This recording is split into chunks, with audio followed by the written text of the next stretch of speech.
yang organisma Y ni adalah katak. So sekarang dia dah label dekat sini, dia bagi dekat kita stimulus adanya lubang hidung. And then dia bagi dekat sini adanya spiracle, lepas tu adanya trachea, and then body cell, sel badan lah. Dan kita ada glotis, lepas tu kita ada paru bagi katak, lepas tu kita ada capillary darah dan juga cross-sectional longitudinal punya right lung lah, kawasan membujur paru kanan. Okey, kemudian apakah soalannya? Soalan dia apa? Banding dan bezakan. Okey, bila banding dan bezakan, jawapan awak mesti ada persamaan dan juga perbezaan. Apa yang dia nak bandingkan? Tugasannya adalah bandingkan mekanisme pernafasan bagi organisma X dan juga organisma Y. 10 markah, maknanya jawapan tu kena pecah kepada persamaan dan juga perbezaan. At least ada satu persamaan ataupun at least ada satu perbezaan. Maka paste your answer here. PBD tu hanya akan berlaku untuk yang masuk kelas point saja. Teacher hanya bagi 3 minit untuk you all upload.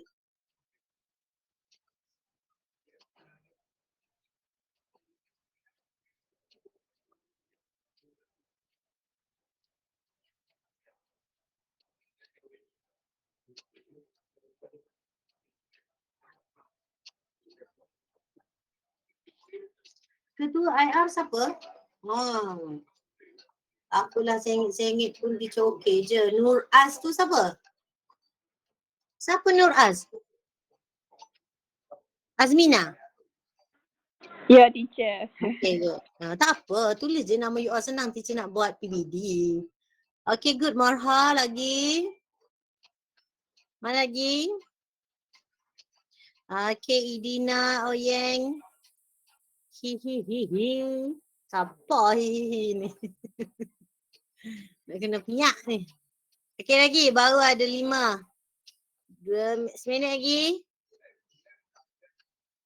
Farhana.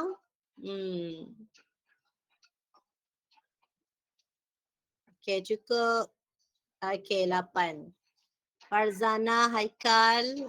Satu-satunya lelaki di sini Haikal, baru hantar. Mana lagi? Faris, mana Faris? Faris join tak? Faris? Mirza? Ya, Ija, ada. Ada, Hamzah Mirza. Faris mana Faris? Faris. Hamzah dengan Haikal je ada ni. Amir Hakimi? Ada teacher. Ada. Amir Hakimi dah hantar jawapan tak? Amir Hakim lah teacher. Atau ada teacher? Amir Hakim. Sekati je. Okay. Sangat lama dah tak jumpa dengan you all kan. Okay, kita nak jumpa dah. Tak lama dah. Okay, close submission dulu. Cukuplah. Untuk 8 orang, nanti yang the rest akan hantar selepas ini. Kenapa pula? Save for review. Tak nak. Okay, saya nak insert result as slide. Okay. So, kita ada di sini banyak jawapan tapi teacher nak pergi kepada jawapan yang salah dahulu. Okay. Jawapan salah pula. Kita nak bincang jawapan yang betul dahulu. Okay, supaya awak stuck in your mind, simpan dalam minda awak jawapan yang betul. Okay. So, kita pergi kepada yang ni dah. Okay. Kita nak pergi kepada ni skema, insya-Allah lah contoh jawapan lah. Okay, compare and contrast maknanya dia nak awak bandingkan. Bila bandingkan, tips nak jawab dia mesti ada persamaan dan juga perbezaan antara organisma X iaitu belalang dan juga katak. Okey. Buat gini, coting jawapan kita tu. Maknanya bila kita nak kepada perbandingan mesti ada similarity. Apakah persamaan dia? persamaan dia, ayat nak buat dia, mesti kedua-dua organisma menjalani proses iaitu menarik dan juga menghembus nafas. Satu persamaan. Persamaan yang kedua, apabila dia boleh tarik dan hembus nafas, kedua-dua organisma boleh mengubah isi padu udara dalam organ respirasi. Maknanya bila tarik nafas, isi padu bertambah. Bila hembus nafas, isi padu berkurang. Yang ketiga, kedua-dua organisma boleh mengubah tekanan udara. Satu isi padu, dua tekanan udara dalam organ respirasi. Dan yang keempat, paling penting sekali, kedua-dua organisma mempunyai ciri struktur respirasi yang ambil salah satulah nipis, lembab dan jumlah luas permukaan yang besar. Okey, buat short note sekarang. Okey, bila kita dah start ulang kaji, teacher minta tolong you all ada satu buku untuk esei. Untuk ni lah, untuk bincang. Okey, dan satu buku tu buku log kosong. Okey, buku log kosong dan belah dua tengah tu. Bukan tengah ni, buku tu kan dia tebal sisi dia tu kan, awak belah. Hak ni untuk form 4, hak ni untuk form 5. Jadi form 4 tu pula belah pula kepada tema. Form 4 kita ada 2 tema.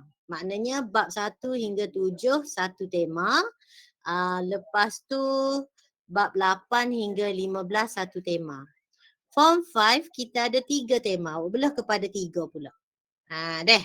Okey, tujuan dia setiap kali kita bincang soalan, okey, bila kita bincang soalan, contoh ni dalam bab apa ni? Ni dalam bab 7 kan? Bab 7 ke 8? Tak kisah. Bab 7 atau 8 kita pun tulis lalu nota dia di dalam bab tersebut. Sebab awak akan tahu, oh kalau soalan macam ni cara jawab dia. Boleh? Okey, so kita buatlah antara belalang dan juga katak. Okey, ni persamaan. Okey, persamaan dia apa? Buat tulislah comel-comel. Ada berapa tadi? 4 persamaan dia. Ada 4. Okey, lepas tu hak ni jalani proses tarik dan hembus. Buat short note tu comel-comel. Buka sekolah ni, minggu pertama teacher nak check dulu adalah bioscore. And then minggu kedua teacher nak check selain daripada bioscore tu. Buku ni lah. Okay. So tadi persamaan dah. Okay, perbezaan pula. Dari segi perbezaan, okay, kita buat tengah gini lah. Buat tengah gini organisma X, organisma Y. Okay, yang pertama, kalau X ni sebab dia belalang menggunakan sistem trakea. Kalau nak buat ayat, guna ayat macam ni. Sebab pemeriksa dia akan baca gini. Organisma X menggunakan sistem trakea. Lepas tu buat tengah. Manakala organisma Y menggunakan peparu ataupun organ pernafasannya adalah peparu. Okey. Sebab dia nak apa? Perbezaan mekanisma. Maknanya awak kena pergi kepada mekanisma pernafasan. Apabila abdomen, otot abdomen mengendur, ni nak tarik nafas ni. Okey, otot abdomen mengendur, spirakel terbuka, isi padu abdomen bertambah. Sebab dia akan masuk ni. Masuk gini ke? Ni ke? Ni spirakel ke? Okey, ni trakea ke? Apabila otot abdomen dekat sini ni mengendur, spirakel terbuka. Spirakel ni gelang sini ke? Spirakel terbuka. Okey, lepas tu bila terbuka, isi padu dalam abdomen akan bertambah. Tapi tekanan udara dalam abdomen berkurang. Ni mekanisme untuk tarik nafas. Okey, hak ni pula. Kalau dekat organisma Y iaitu katak, okey, bila nak tarik nafas, dasar rongga mulut diturunkan. Lepas tu lubang hidung dia terbuka. Glotis tutup. Hak ni spirakel yang terbuka ni untuk laluan nak masuk. Kemudian hak ni isi padu abdomen yang bertambah. Hak ni isi padu rongga mulut yang bertambah. Tapi samanya air pressure dia dekat buccal cavity, hak ni dekat buccal pharyngeal, hak ni dekat abdomen yang berkurang. Okay, dari segi mekanisme. Okay, lepas tu bila dah spirakel terbuka, udara akan masuk ke dalam spirakel. Lepas tu udara ni pula udara masuk ke dalam lubang hidung. Jadi udara melalui trakea, dia akan masuk melalui trakea tu. Okey, hak ni pula udara akan memasuki peparu. Jadi pertukaran gas berlaku antara trakeol dan sel badan teruslah. Tapi hak ni pertukaran gas berlaku antara alveolus dengan kapilari darah. Okey, tengok dekat sini syarat dia apa? 2S8D. Maknanya sekurang-kurangnya 2S dan 8D. Difference lah. Boleh ke? Boleh ke tak? Halo? Boleh teacher. Okey, dah salin ke belum? Belum. Nak pergi semak saya awak ni. Teacher nak tengok hok persamaan tu boleh? Boleh? Buat dalam bentuk short, buat dalam bentuk notes. Sekejap kita tengok tetamu sementara awak salin dah.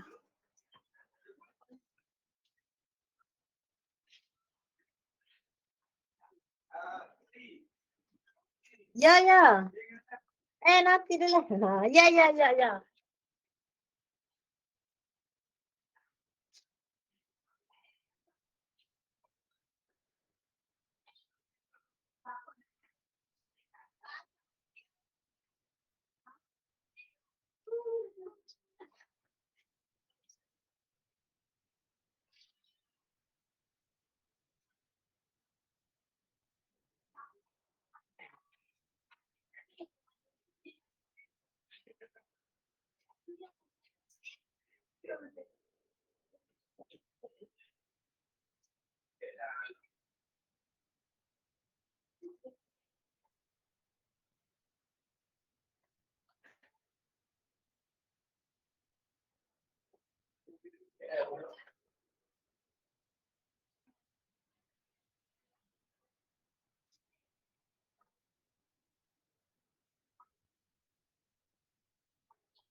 MIB tak ni?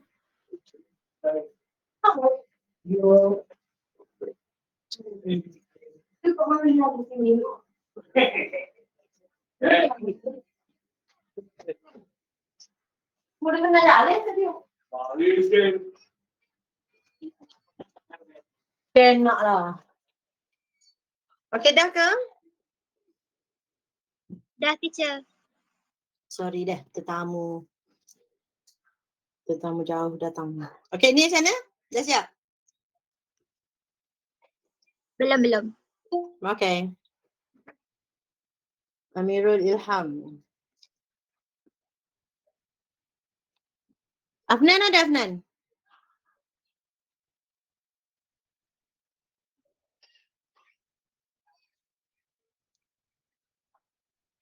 Afnan ada tak?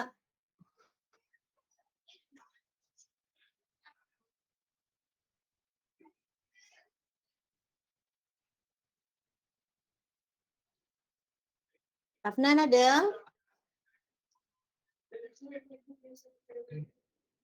Afnan tak ada ni. Mira, telefon Afnan.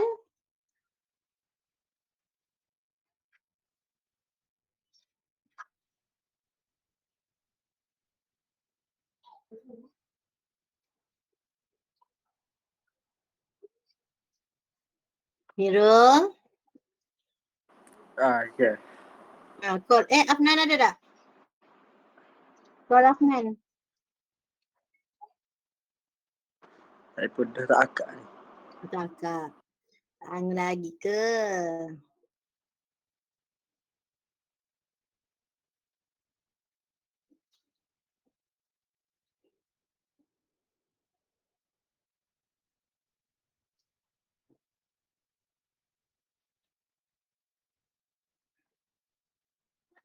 Teacher. Ya. Baru bunyi Okay, suara dekat Hmm. okay, dekat persamaan hak mekanisme pernafasan bagi X dengan Y tu kan. Saya pasti ada hak persamaan keempat tu dia ayat kedua-dua organisma ada struktur respirasi yang nipis. Yes. Lepas tu persamaan ni dia adakah sama juga dengan manusia, dengan katak, dengan belalang sama semua kan? Sama. Uh, Sebab Okay, dia kalau persamaan bagi permukaan respirasi. Tempat okay. pertukaran gas tu. Situ. Dia applicable untuk semualah. Ya. Kalau kata belalang dengan manusia, boleh guna yang tu. Cuma teacher nak suruh awak nampak ni perbezaan antara mekanisme. Dia ada perbezaan dari segi struktur. Kalau struktur pula macam contoh organisma X tu belalang, Y tu katak kan. Kalau dari segi struktur, apa yang ada dalam belalang? Apa yang ada dalam katak? Lain. Hak ni mekanisme. Jadi kena faham molek apa kehendak soalan. Tu je. Terkejut juga mula-mula tubik. Perbezaan mekanisme. Sebab dalam silibus KBSM kita tak tekan sangat mekanisme. Dalam KSSM baru ada mekanisme. Gitu. Tapi silibus lama ada mekanisme. Jadi kan, maknanya you all lebih terbuka silibusnya. Gitu. Boleh ke? Nanti kita tengok jawapan ni Boleh, kawan-kawan. teacher. Siap tak Saling? Siap tak kan? Nak tengok jawapan yang saya awak hantar.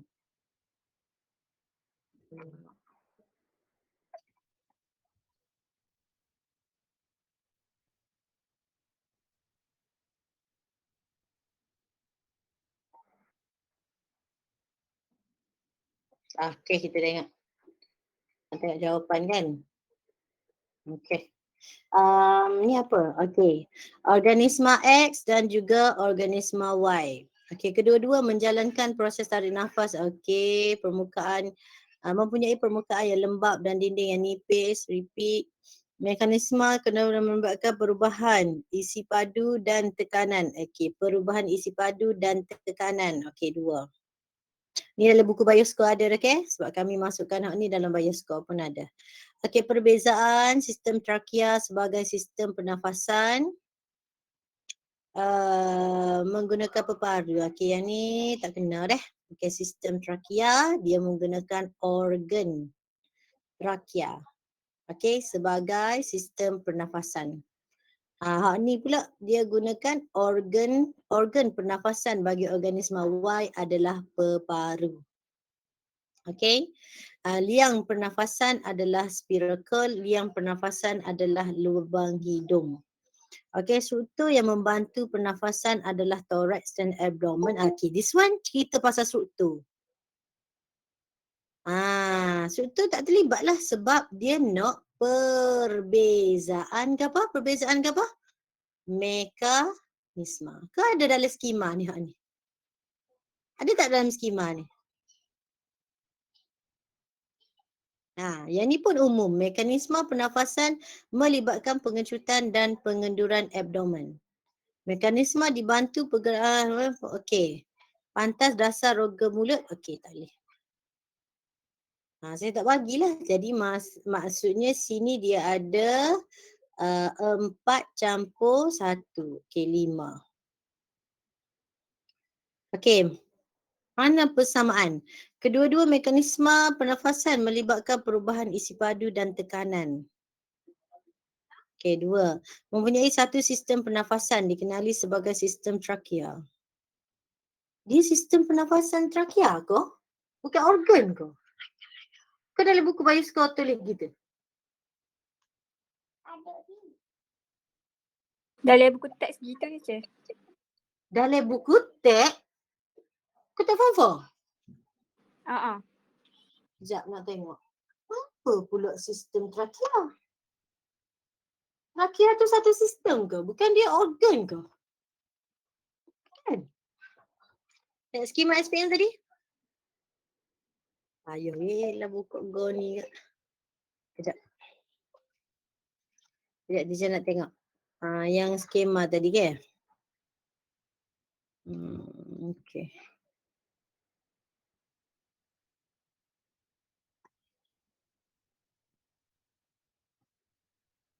Sistem trakea. Oh, okey. Dekat organ ke trakea? Tracheal system. Oh, ni lung system. Dia mesti kena sama. Tapi hak ni organ. Tapi bagi teacher lah. Buku tak ayat gitu ni. Okey, kalau gitu boleh terima lah jawapan ni. Mana tadi? Sistem trakea. Tak apa. Saya terima lah hak ni. My mistake. Tapi setahu saya lah. Trakea ni organ. Okey, tambah 1 jadi 6. Okey, hak ni boleh terima lah hak ni ke? So, sistem trakea. Liang pernafasan merupakan spiracle, lubang hidung. Thorax. Ni struktur. Awak ambil dari buku teks ni belakang ni?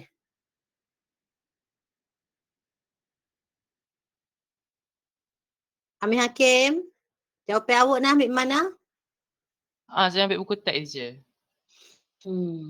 Okey, buku teks tu dia tak salah. Tetapi dia tak menjawab tugasan soalan lah. Tugasan dia nak apa? Mekanisme, okey? Perbandingan terhadap mekanisme. Sebab tu kata awak kena tengok gapo soalan tu. Okey, mana tengok lagi. Belalang menggunakan trakea, jantung. Peparu kan. Okey, salah sini. Ni kulit lembap betul tapi sini salah. Jadi WCR. Jadi kosonglah situ. Hanya menggunakan peparu ketika menarik nafas spiracle terbuka. Hak ni tak melibatkan.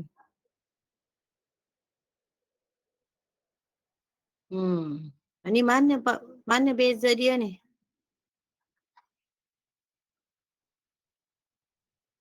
Mempunyai jumlah luas permukaan yang tinggi untuk apa?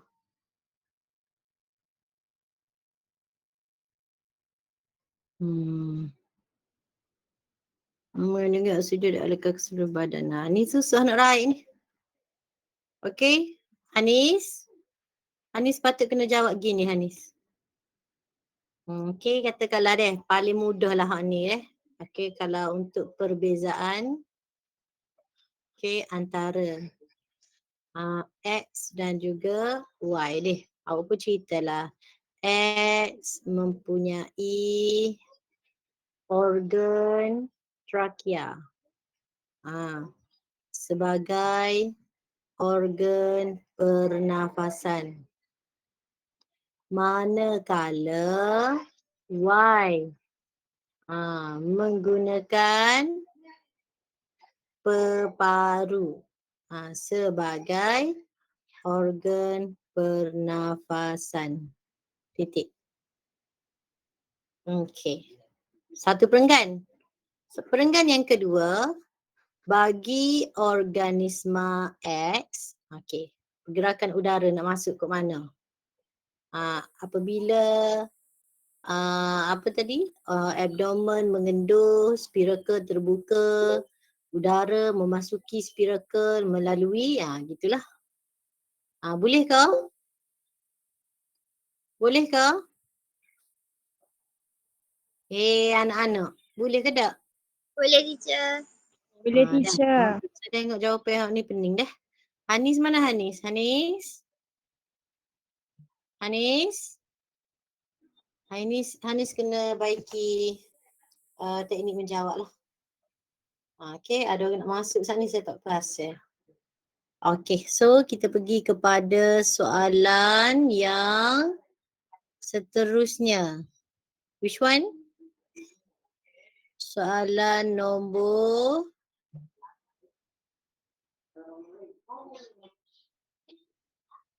7 kan? Kejap. Soalan nombor 7.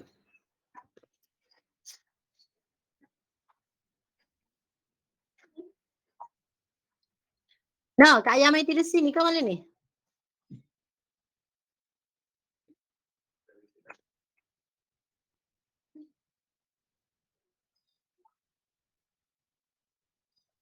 Okay, upload image dulu. Cikgu, teacher bagi 2 minit.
Apa nak main? Oh, ada tak suruh kaca ibu lah.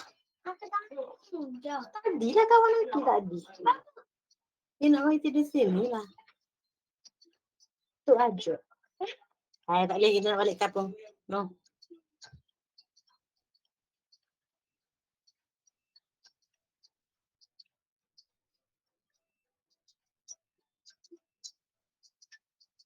Okay.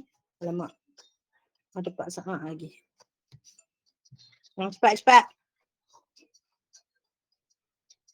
Okay, 8. Baru 8 orang ni. Kelas kita habis pukul apa?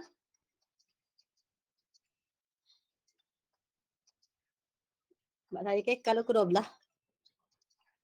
Tapi pukul 12 kelas kita habis ke? Kau apa?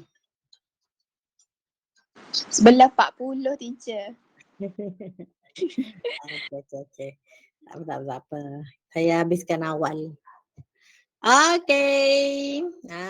So kita tengok jawapan nanti deh. Awak you all ni banyak lagi nak kena betul.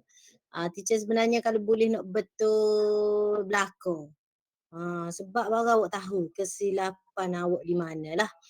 Sebab saya duduk perhati pelajar sekolah lain, macam mana dia pelajar dia boleh skor tinggi tu. Esei dia tu, cikgu dia tu deb betul sore-sore. Ayah, saya pun kata alamak. Tapi insyaAllah lah saya try lah. Okey, kita tengok dulu soalan. Dia kata, Rajah 7.1 menunjukkan dua kelenjar pada manusia. Kita ada kelenjar K, walaupun kecil K ni sangat berkuasa lah. Okey, K tu adalah kelenjar pituitari. Seperti yang teacher pesan Sokma, tengok soalan coteng dulu. Stimulus dia. Sebelum tengok soalan, tengok stem soalan, conteng terlebih dahulu. Jadi kelenjar L membengkak akibat daripada kekurangan nutrien M dalam gizinya. Dia kata hak ni membengkak. Sebab apa? Kekurangan nutrien M. Ni apa? Ini adalah kelenjar tiroid. Dia bengkak sebab dia tak cukup nutrien M dalam gizinya, dalam pemakanan dia tak cukup. Jadi hak ni dia bagi gambar hak ni bengkak. Okey, terangkan bagaimana. Ingat kalau soalan bagaimana mesti ada punca hingga kesan. Kekurangan nutrien. Okey, punca dia kekurangan nutrien. Namakan nutrien tersebut. Ni tugasan pertama. Okey, boleh mempengaruhi tahap kesihatan, tugasan yang kedua. Nyakit selalulah kalau tahap kesihatan kak. Okey, so kita tengok apakah jawapan dia. Saya nak awak pergi tengok dulu kepada jawapan yang betul dulu. Baru kita tengok saya awak banyak-banyak ni jawapan ni. Bagus semua hantar. Okey, duduk mana ni? Jauhnya nak pergi 22 orang atas ke? Tak ni teacher semua hantar. Apa teacher? Aku ni 2 kali ni. Saya gesis 2 kali ke? Okey, yang pertama, kelenjar L adalah kelenjar tiroid. Betul lah dia buat situ dekat sini, dekat tekuk tu. Kelenjar tu tadi membengkak. So, namakan dia dulu. Namakan kelenjar tiroid. So, bila kelenjar tiroid membengkak, sebab apa? Nutrien M tu adalah iodin. Apabila kekurangan iodin ni tiroid ni rembes ke apa? Dia akan rembeskan tiroksina. Bila dia bengkak, maknanya kurang hormon tiroksina dirembeskan. Bila kurang, dia hypo. Maka berlakulah hypotiroidism berlaku. Kesannya apa? Menyebabkan goiter ataupun kretinism. Bagi kanak-kanak lah. Apa kesan dia? Punca dia ni kan kekurangan iodin. Kesan dia yang pertama ni kesan jangka pendek lah. Dia akan menyebabkan meningkatkan berat badan, keletihan ataupun kadar denyut jantung rendah ataupun kadar metabolisme rendah ataupun fizikal kanak-kanak tadi terbantut. Kita tengok jawapan kawan you all. Kelenjar K adalah kelenjar tiroid. Good. Kekurangan nutrien M boleh mempengaruhi tahap kesihatan kerana ia boleh menyebabkan pengurangan penghasilan hormon tiroksina. Yes, kurang tiroksina. Jadi leher akan mengalami pembesaran ataupun dikenali sebagai goiter. So dapat 3. Apa yang kurang dekat sini?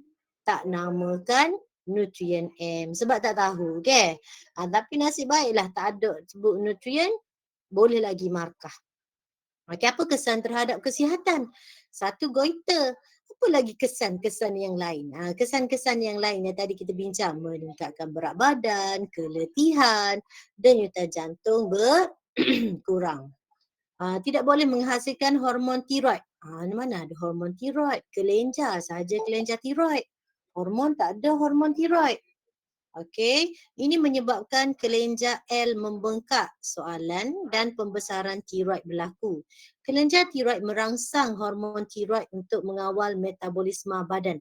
Hak ni, ini soalan negatif. Bila soalan negatif yang ni tak nak. IR, irrelevant. Bukan salah tapi tak menepati. Kelenjar L membengkak kerana ingin menyerap iodin daripada makanan secara berlebihan.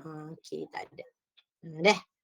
Okey, kita tengok sini kekurangan nutrien seperti asid amino. Mari mana asid amino ni sayang? Oyeng. Mengganggu proses pertumbuhan dan membaik pulih sel. Hari ini menyebabkan individu tersebut kekurangan sel darah merah. Mari mana ni? Kekurangan glukosa menyebabkan seseorang menjadi lemah kerana kekurangan tenaga. Okey, salah. IR terus. Kekurangan nutrien disebabkan oleh makan terlalu sikit atau terlalu banyak. Betul lah, mungkin betul lah. Okay. Hal ini menyebabkan badan kita mempunyai zat yang kurang, zat yang diperlukan oleh badan. Badan kita kekurangan nutrien. Kita juga kurang karbohidrat. Mari mana ni Amel? Amel tengok buku tak? Tak. Tengok buku ke tak? Tak. Tengok teacher. Tapi Tengok. tak jumpa. Tapi tak saya tak tengok soal. Tak tengok soalan. Aduh. Itulah. Dah nampak dah kekurangan diri? Nampak? Nampak teacher, Okey. nampak. Ni hari mana kurang karbohidrat ni? Protein pula, ya Allah. Subhanallah. Tak apalah. Badan kita tidak boleh menghasilkan hormon. Mana ada hormon tiroid sayang? Dia kelenjar tiroid. Dia akan rembeskan tiroksina. Membengkak ni. Ini mana pen saya ni? Question. Kelenjar tiroid merangsang hormon tiroid. No. Okey. Ayat sama ni. Bincang ke? You all ni jumpa dalam buku teks ke hormon tiroid? Hello? Hello? Google je. Ada dalam buku teks ke hormon tiroid? Ni betul. Siapa ni? Idina. Kelenjar L ialah kelenjar tiroid. Good. Manakala nutrien M adalah iodin. Kekurangan nutrien M akan menyebabkan kurang hormon tiroksina. Hypothyroidism berlaku menyebabkan goiter. Jawab ringkas gini je. Jawab macam Idina ni. Semua markah dapat. Dia kadar jentan jatuh rendah. Yes. 1, 2, 3, 4, 5, 6, 4 maksimum. Ni adalah jawapan yang paling pemeriksa nak. Salin yang ni? Salin sekarang? Nampak tak? Kalau tak nampak nak robah. Screenshot hantar dalam grup. Screenshot hantar dalam grup. Okey. Saya tak nak banding-bandingkan tapi saya nak suruh tengok. Okey, kelenjar tiroid kemudian mempengaruhi tahap kesihatan. Okey, kerana ia boleh menyebabkan pengurangan penghasilan hormon tiroksina. Okey, good. Okey, goiter. Okey, good. 3/4. Okey, kekurangan nutrien M menyebabkan badan kita tidak boleh menghasilkan hormon tiroid yang mencukupi. Hormon tiroid lagi, tiroksina sayang, tiroksina dah. Okey. Kalau awak kata kelenjar tiroid tidak dapat merembeskan, tak apa. Tiroksina. Ini menyebabkan kelenjar L membengkak dan pembesaran tiroid Q. Kelenjar tiroid merangsang hormon sama jawapan tadi. Kekurangan nutrien. Lah. Ni jawapan sama ni. Teacher boleh. Hak tulur, okey. Hak tulur ni. Kan? Berapa kali save Cikgu Ruziah. Pening dah Cikgu Ruziah ni. Dah berapa kali save dah. Siapa nak masuk Irfan? Okey, selamat datang Irfan. Okey, so kita pergi kepada soalan yang kedua. Boleh? Soalan yang kedua pada hari ini adalah, where is it? Soalan kedua. Ni kan? Soalan ni kan? You Upload dulu image. Upload image. Apa? Sebelah 40 kita berhenti. Save for review. Video ni. Allah, 9 minit. Okey, cepat saya bagi masa. 4 minit. Tak jumpa lagi jawapan Faris, Hamzah. Duk jumpa jawapan orang dulu ni. Cepat.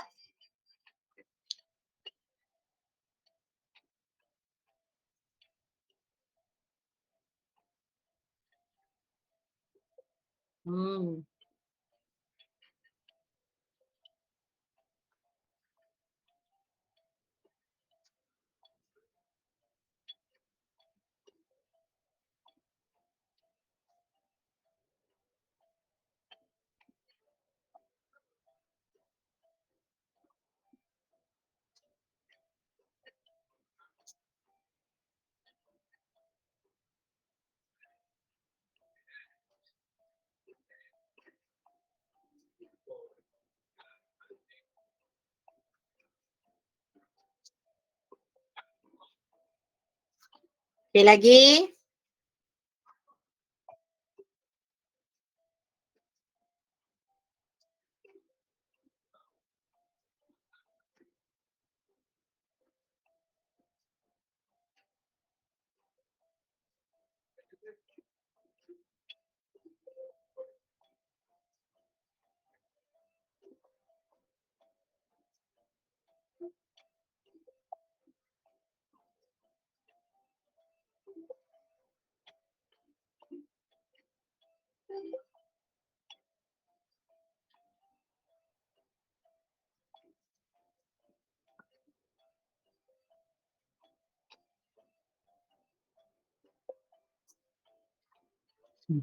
Hamzah pula dah. Okey. Dan lah 7 pada dah letih nak raih. Okey. Okey.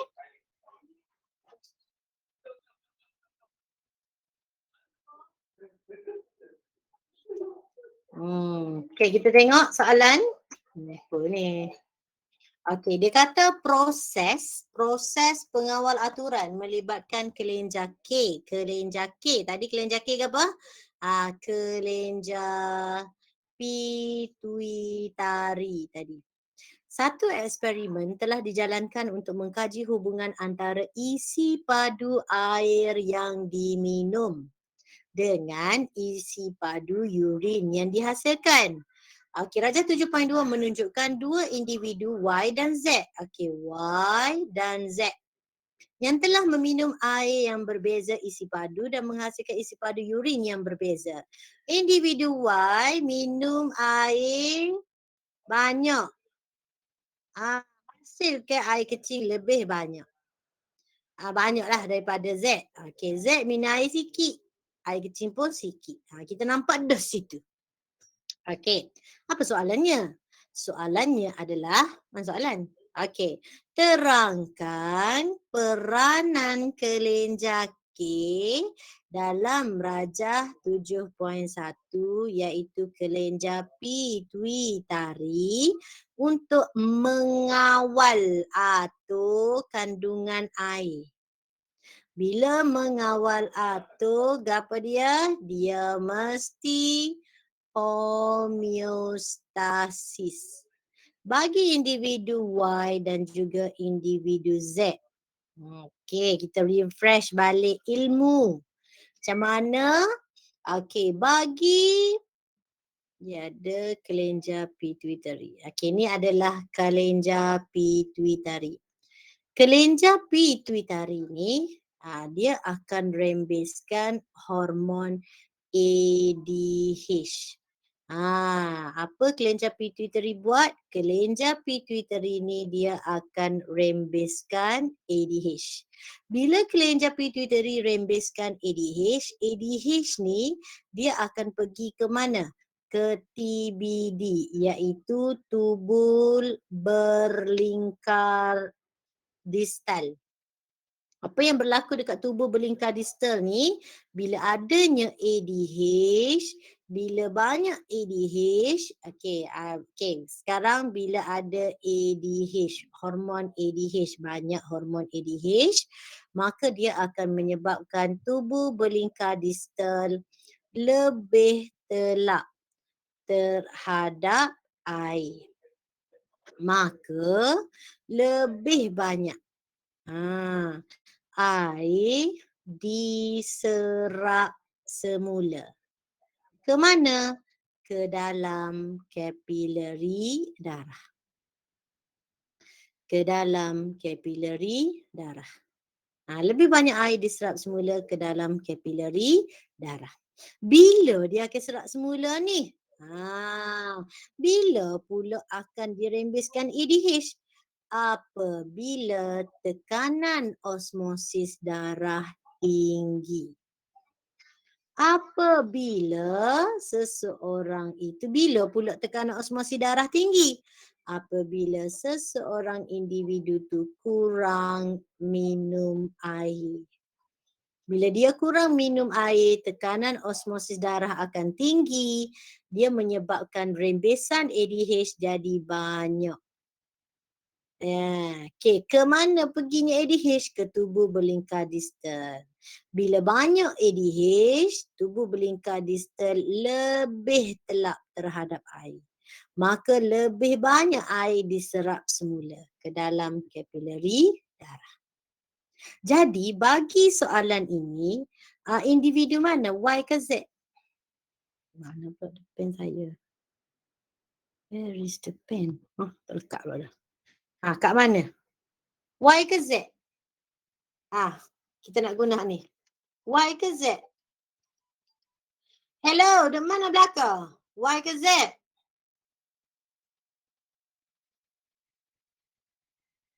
Lagi mana budak agama Melayu ni? Faris? Ya teacher. Y ke Z ni? Y ke Z ni? Z. Okay, good. Bagus Faris. Okay, kita tengok sini. Siapa ni? Idina. Okay, Y dan Z. Y dan Z. Okay, soalan ni dia nak perbezaan tak? Kita tengok jawapan yang betul dulu. Kalau aku awak ni orang pandai yang suara-suara jawab bagusnya lah.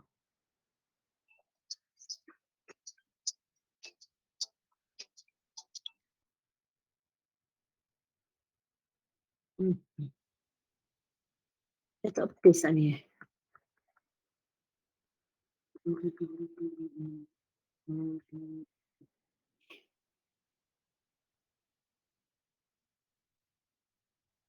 Mana? Ya Allah, ya Tuhanku. Sekejap. Atas lagi kan?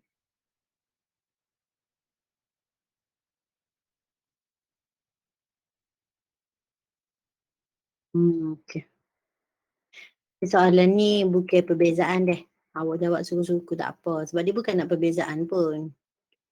Tapi kalau awak jawab dalam gini, okey lah. Dia bukan nak perbezaan deh. Tapi dia letak je skema dua gini. Supaya awak boleh nampak lah apa perbezaan dia.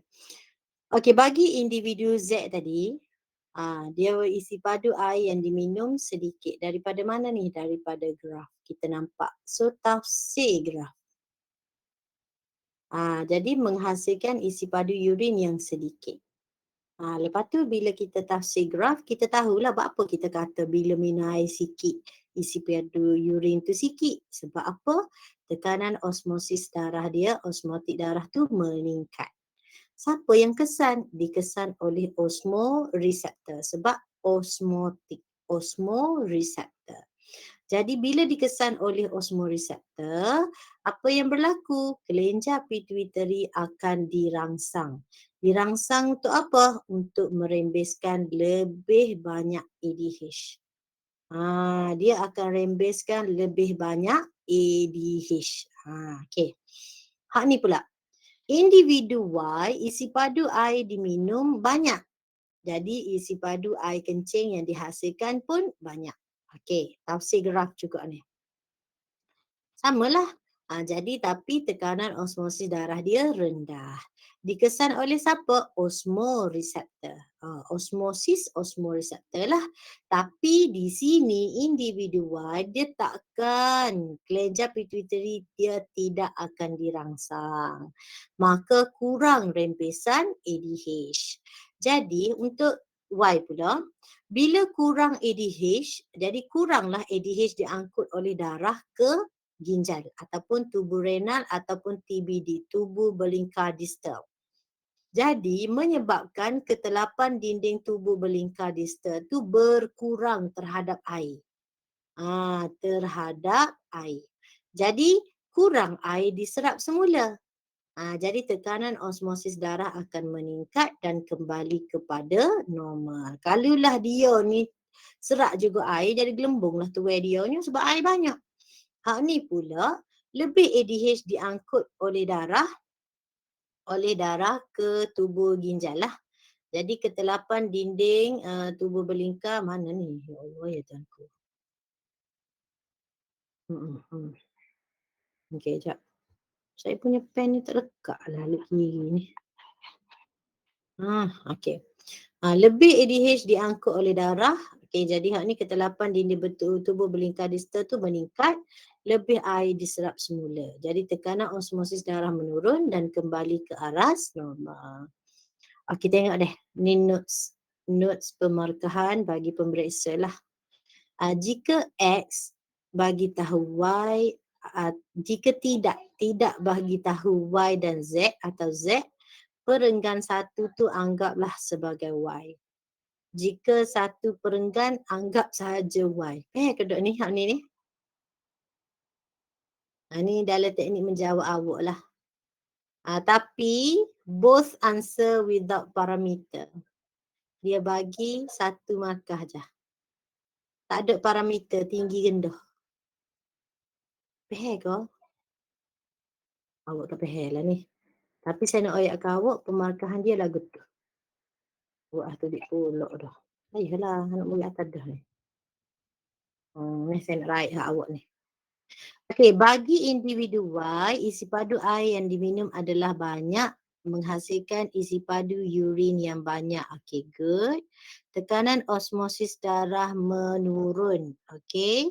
Osmoreseptor mengesan penurunan tekanan osmosis darah. Penurunan darah tak boleh. Penurunan osmosis darah. Bukan osmosis, tekanan osmosis darah. Kelenjar pituitari kurang dirangsang. Kurang ADH diangkut. Ni ada kurang-kurang ni bagus. Kalau kita baca dah ni dalam teknik menjawab. Dinding tubuh belingkar distal kurang telap. Telap ke apa? Kurang telap ke apa? Habiskan. Terhadap air. Tapi tadi kita tengok boleh bagi markah ni. Kurang air diserap semula ke mana? Ke dalam kapilari darah. Kerana meningkat dan kembali ke aras normal. 1, 2, 3, 4, 5. Okey, tekanan osmosis darah bagi individu Z kecilnya lah. Ni sedikit menghasilkan isi padu urin yang sedikit. Tekanan osmosis darah meningkat dikesan oleh osmoreseptor. Lebih ADH diangkut oleh darah ke nefron.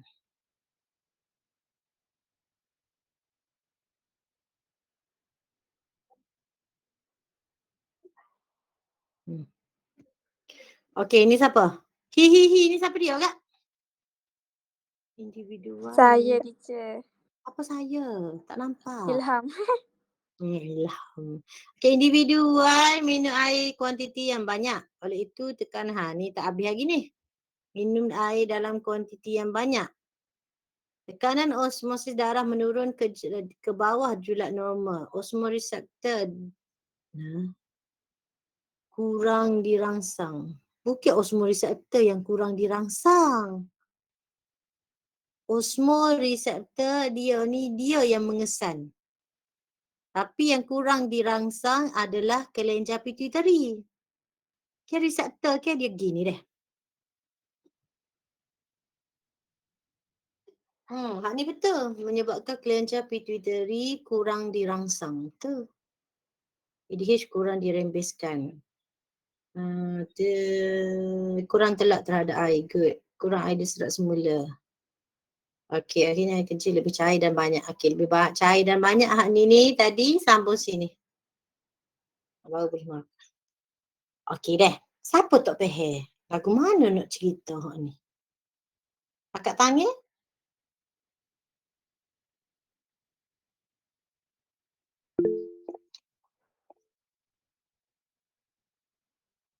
Siapa akak tanya tu tak nampak? Saya teacher saya. Okey. Gini. Nanti teacher cerita deh. Hak ni sebenar. Okey, lagu mana kita nak jawab soalan ni adalah yang pertama, dia nak sebenarnya seraca deh. Ni lah hak teacher ajar dalam teknik menjawab hari tu. Seraca.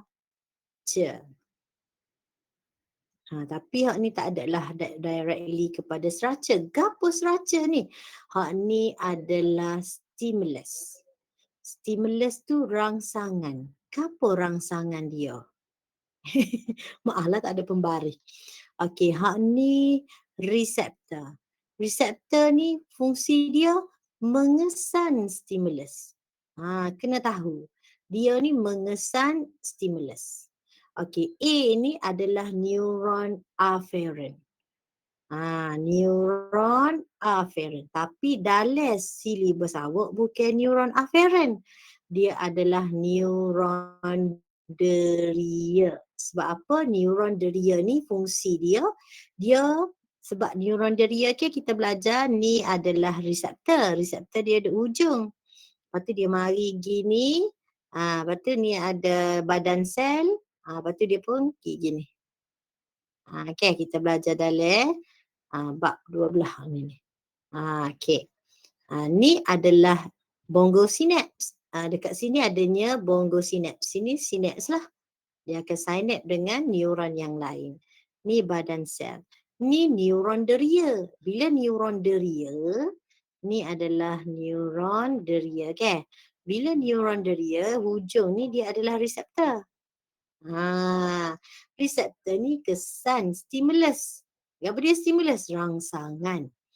Okey, kemudian sisi control center kita kalau hak ni di otak. Di otak. Okey. Ataupun hypothalamus lah. Okey, lepas tu dia akan hantar pula melalui neuron efferent. Pergi kepada mana? Effector. Effector kita sinilah kelenjar pituitari. Ataupun kelenjar adrenal. Tengok apa rangsangan kita. Lepas tu ni R ni adalah respon. Respon tu gerak balas. Apakah yang berlaku? Okey, kita cerita hak ni dulu. Yang pertama, dia bagi graf Y, okay? Individu Y tu dia bagi stimulus. Mana Y? Okey. Individu Y dia bagi minum air banyak, air kecil pun banyak. Jadi tafsirlah graf ni dulu. Minum air banyak. Okay, individu Y minum air yang banyak, maka menghasilkan urin yang banyak. Perubahan dalam badan ni. Perubahan dalam badan. Air adalah osmosis. Maka stimulus kita adalah minum air yang banyak. Maknanya isi padu air dalam darah tinggi. Dalam darah meningkat. Siapa bila sebut air? Osmoreseptor. Kalau suhu, termoreseptor. Ayat dia samalah. Osmoreseptor ni, mana pensel? Okey, osmoreseptor ni ayat dia mengesan perubahan. Bukan dia dirangsang, dia ni mengesan perubahan. Maksud dia mengesan perubahan ni, okey, segitiga kan, mengesan perubahan ni, perubahan yang berlaku. Dia kesan perubahan, ada banyak air dalam darah dia ni. Osmoreseptor dia kesan dan juga dia ni mencetuskan impuls saraf. Bila dicetuskan impuls saraf, Allah tak nak tulis pula dah situ. Okey. Dia cetuskan impuls saraf. Okey, impuls saraf ni dia akan hantar melalui, okey. Impuls saraf dihantar ke mana? Ke control center, pusat kawalan. Melalui siapa? Melalui neuron afferent. Ataupun neuron deria tadi. Neuron afferent ke mana? Ke otak. So otak pun akan tafsir apa yang perlu dilakukan. Tapi teacher nak pergi sini lalu sebab hak ni tak melibatkan neuron, tak melibatkan saraf sangat. Okey, jadi bila dia minum air banyak, isi padu air dalam darah ni tinggi, osmoreseptor kesan, okey, maka dia pergilah kepada kelenjar pituitari. Dah air banyak dalam tubuh ni, kelenjar pituitari dirangsang.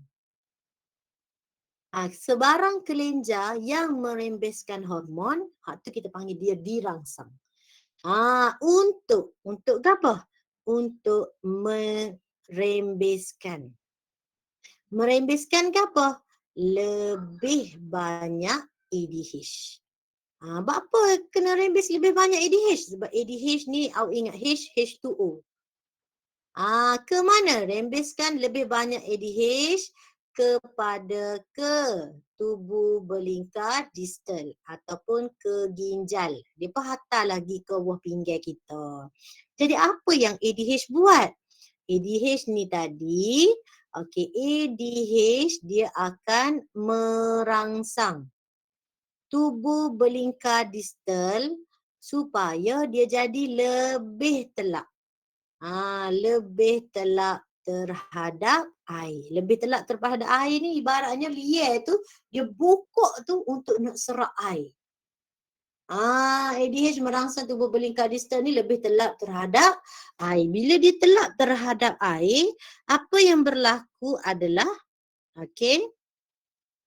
lebih banyak air akan diserap semula. Ke mana? Ke dalam kapilari darah. Diserap semula ke dalam kapilari darah. So bila diserap semula ke dalam kapilari darah, apa yang berlaku? Serap semula ke dalam kapilari darah, jadi dalam air, patutnya dalam buah pinggang tu tubik sebagai air kecing kan? Tapi dia serap semula masuk dalam darah. So apa yang berlaku adalah isi padu air kecing dia jadi sikit.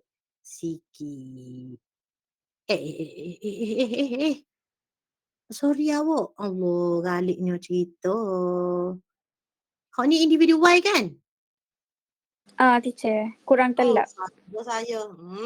Maafkan saya. Galik. Okey, jadi kelenjar pituitari C dia kurang lah kan? Kurang dirangsang untuk merembeskan, buat sini. Merembeskan ADH. Jadi ADH kurang. Tiada lah. Jadi tubuh belingkar distal kurang. Bukan lebih sini kurang. Telak terhadap air. Maka kurang air diserap semula ke dalam kapilari darah. Dah tak ada dah air diserap semula ke dalam kapilari darah. Apa yang berlaku? Dia menghasilkan urin yang banyak lah. Boleh kau?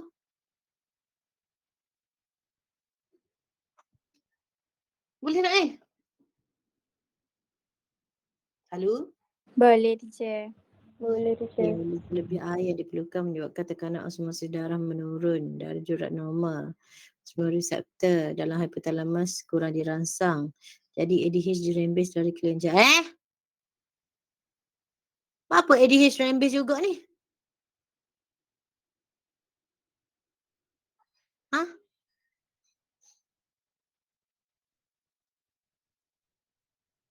Kurang air diserap semula daripada bendali renal dan kapilari darah.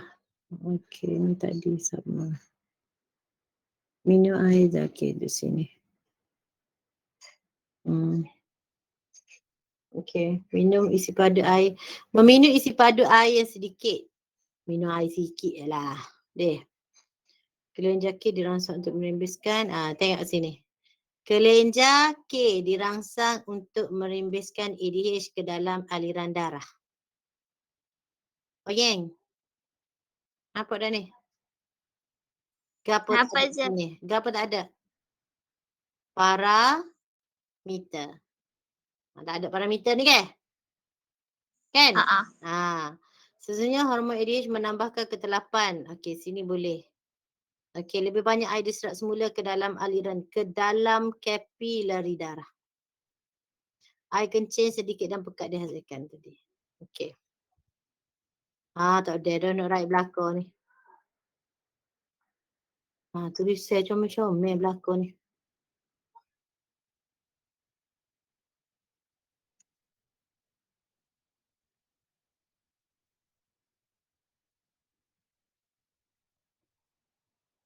Hak ni sini. Hak orang lain tak ada. Dia ada. Tapi tak boleh markah juga ni. Yasmina, tahu tak bapa tak ada markah? Tahu tak ada markah apa? Jawapan umum. Sepatutnya tekanan osmosis darah meningkat. Bolehkah? Yasmina. Yasmina? Boleh teacher. Faham ke tak? Faham. Okey, okey.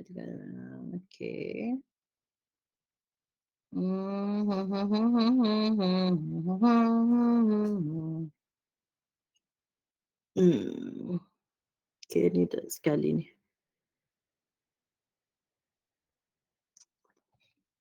Minum air sikit, tekanan osmosis darah meningkat.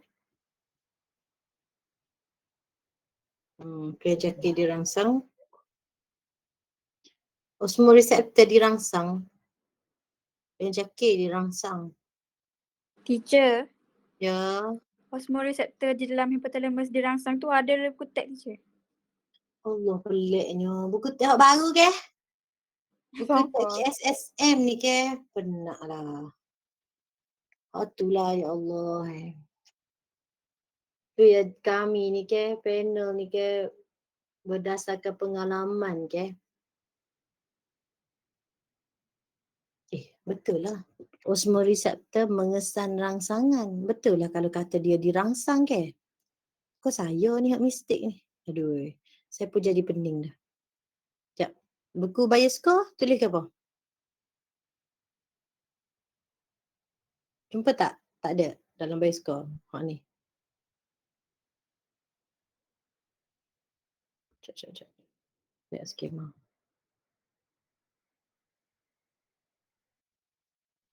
Osmoreseptor dia mengesan rangsangan. Betul dah lah. Awak, saya pun jadi pening dah. Sekejap.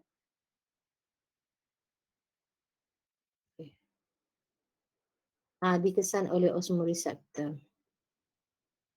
Bolehlah, boleh. Mengesan rangsangan boleh. Saya pun jadi pening dah. Tapi ada setengah term tu saya tak setuju.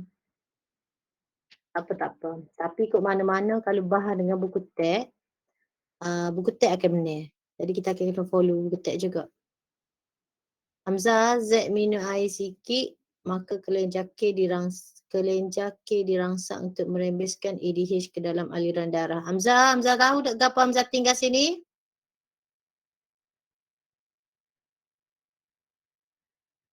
Hamzah? Hamzah ada mana? Ya, ayat bateri low tadi teacher. Ya. Ada bateri low entah-entah. Gimana dia ni? Sini gapo Hamzah tak ada ni Amir Hakim? Gapo Hamzah tak ada sini?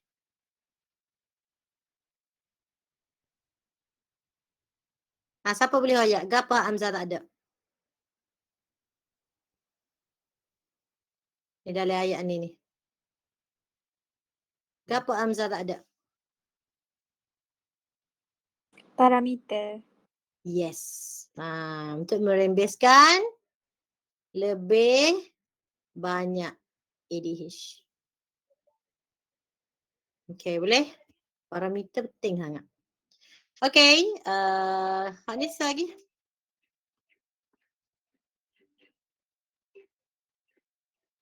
Jawapan. Hak ni 2 sudah lah.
Okay.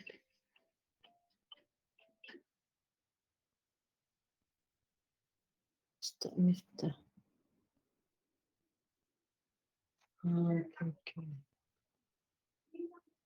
Okay. Kita tengok soalan lah. Okay, habis hak ni kita rehat lah. Okay, so kita tengok soalan. Allah, sorry lah tak nampak kan. Dia kata doktor menyuntik sejenis dadah kepada seorang pesakit untuk mengurangkan rasa sakit. Okay, seorang mengurangkan rasa sakit. Bila sini kita nampak, oh dadah jenis mana? Dadah dia ada 2 jenis. Satu dadah yang merangsang, satu lagi dadah penenang. Jadi untuk mengurangkan rasa sakit, dia mesti ambil dadah penenang. Sebab dia ada 2. Satu depressant, satu stimulan. Okay, kalau stimulan ni dadah perangsang.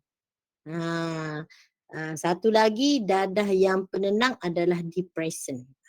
Okay, depressant. Okay, kita tengok situ dulu. Okay, nampak dah dekat situ.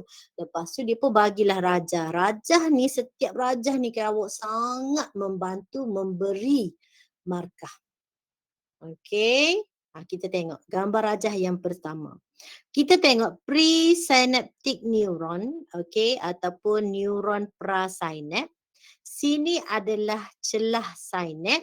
Lepas tu ini adalah neurotransmitter. Okay, neurotransmitter.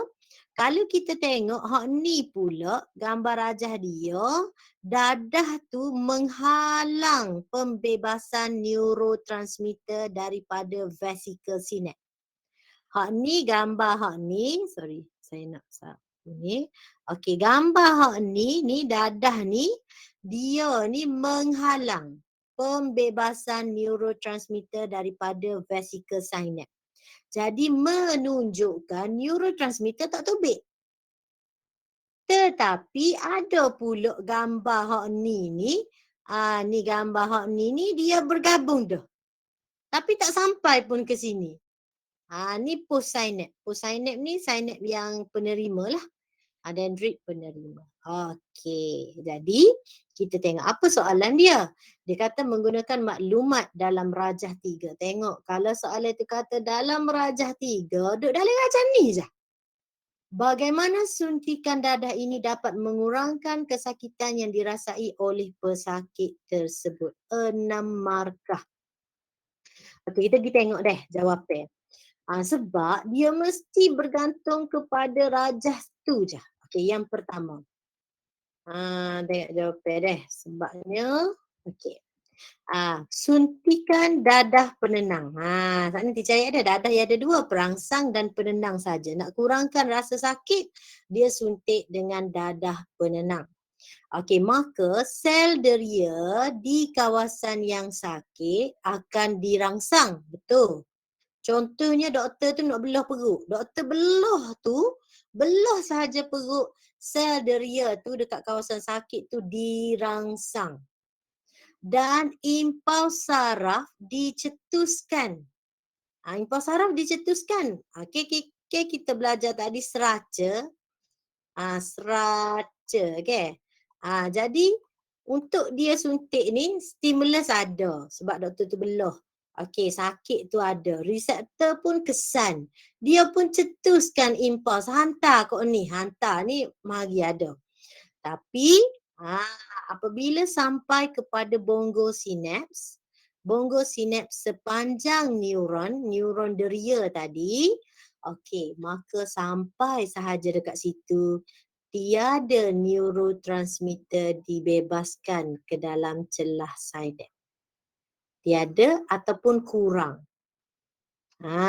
Bila tak ada neurotransmitter dibebaskan, maka tiada resapan neurotransmitter merentasi celah sinap. Maksud dia gini. Ni sampai pada bongo sinap. Ni kawasan sinap. Ni dendrit penerima.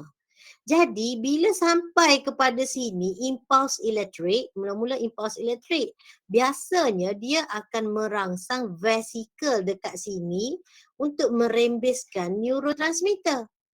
Tetapi bila ada dadah tadi, dadah tu akan mengawal di kawasan ni. Jadi dia tak bagi neurotransmitter dibebaskan ke kawasan ni. Sinap ni.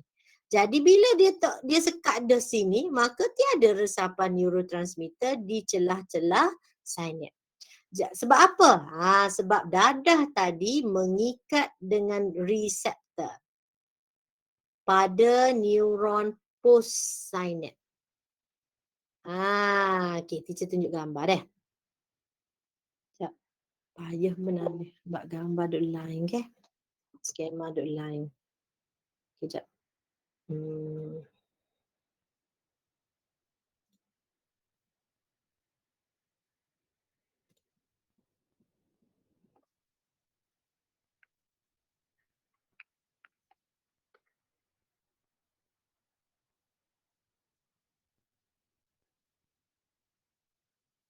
Okay. Ni. Kalau kita tengok dekat gambar ni, okey. Kita tengok molek dekat gambar ni. Dia kata neurotransmitter sebab apa ni? Dadah, dia royak dadah menghalang pembebasan neurotransmitter. Dia menghalang pembebasan neurotransmitter tu sebab dia ni melekat. Ni dadah ni bentuk X. Kalau awak tengok sini dia duduk dekat postsynap. Kita nampak. Hak ni pun dia melekat pada postsynap. Hak ni dia pegang neurotransmitter hok dibebaskan dah. Hok terlepas. Jadi satu drug dadah tu mengikat pada reseptor. Tengok pada rajah je. Dadah mengikat pada reseptor pada postsynap. Dadah juga dia mengikat ataupun memusnahkan neurotransmitter dalam celah sinap. Tengok balik rajah ni. Dadah ni mengikat. Ni nampak ni. Dia mengikat dan memusnahkan neurotransmitter yang ada pada ruang sinap.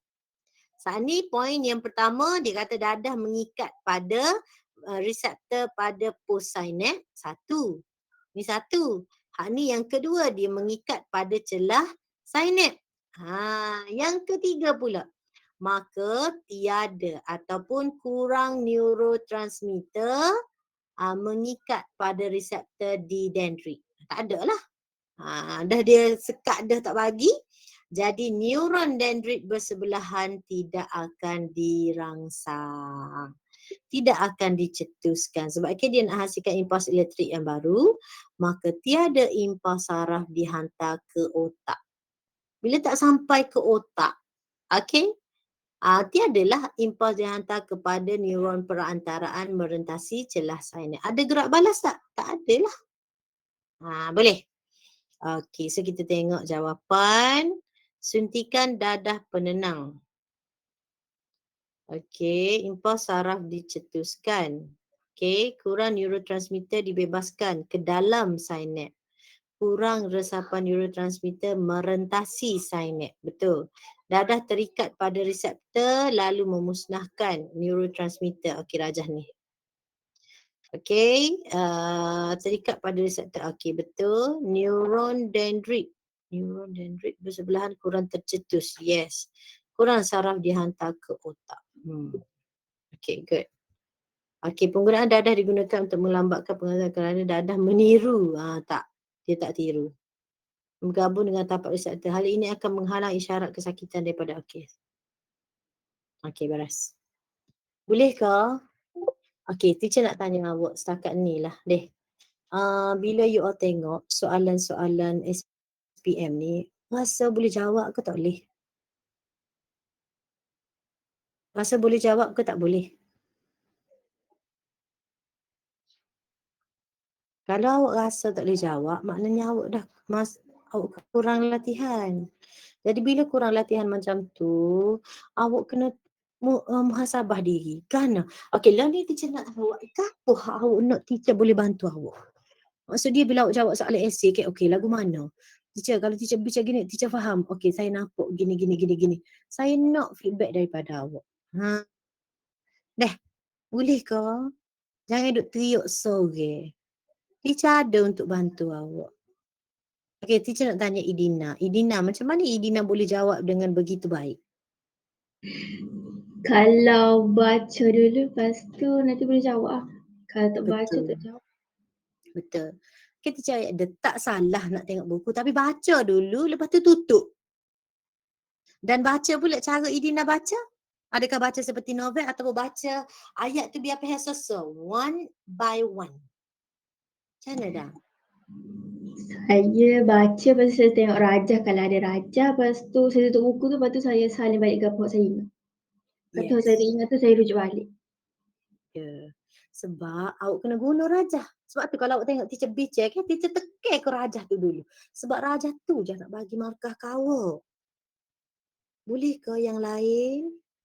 Sebab apa kepala saya ada cahaya. Ada masalah tak lagi?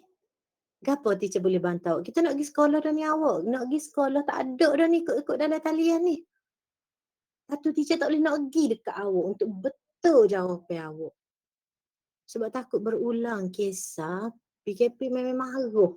Jadi awak jangan pergi dekat dengan student. Jangan pergi dekat dengan student takut awak membawa virus kepada student. Student memang you dah asrama dah. Jadi saya mikir Allah lagu mana aku nak betul si budak ni. Teacher tak asyik kalau teacher right so okay. Esi awak, teacher tak boleh nak bantu awak. Kalau macam awak kelas gini, teacher betul ke, awak pun tengok sayang awak kalau awak tengok. Kalau awak tengok, satu kerugian lah. Sebab tahun lepas teacher buat gini tau. Bila ulang kaji gini, teacher bagi soalan topikal macam soalan ni, tulis jawapan depan, teacher betul. Betul tu, lepas tu buat pembetulan terus, tulis balik jawapan yang betul, ngapa situ. Bukan ngapa gapo, awak nampak, oh kalau ni gini, kalau ni gini. Alhamdulillah sangat membantu pelajar untuk jawab esei. Tak percaya awak tanyalah sini. Tapi tak masalahnya ni tak boleh dah lah, tak boleh nak buat gini. Macam mana tu kita nak buat? Tapi teacher kadang-kadang teacher langgar je, bedal je lah. Tak apalah nanti teacher bawa dalam kelas. Apa? LCD lah. Okay, ada apa-apa nak ayat? Aris? Ada nak ayat apa? Tak apa dah ni set awak ni. Sebelah 40 kelas kita. Sebelah 40 habis ke?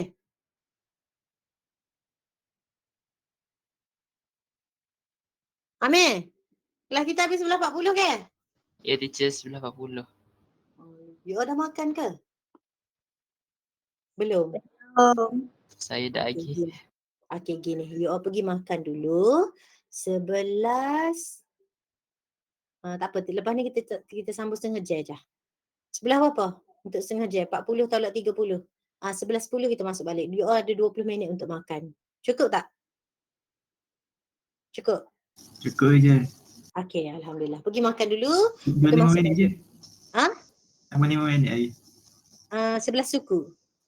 Ah, Okey, boleh. 11 suku. Masuk balik. kalau Okey? nak kena air. Pergi kucai air. Siap awak. Lapar tak memang tak boleh nak tumpu. Okey, Assalamualaikum. 11 suku kita jumpa. Guna link ni balik.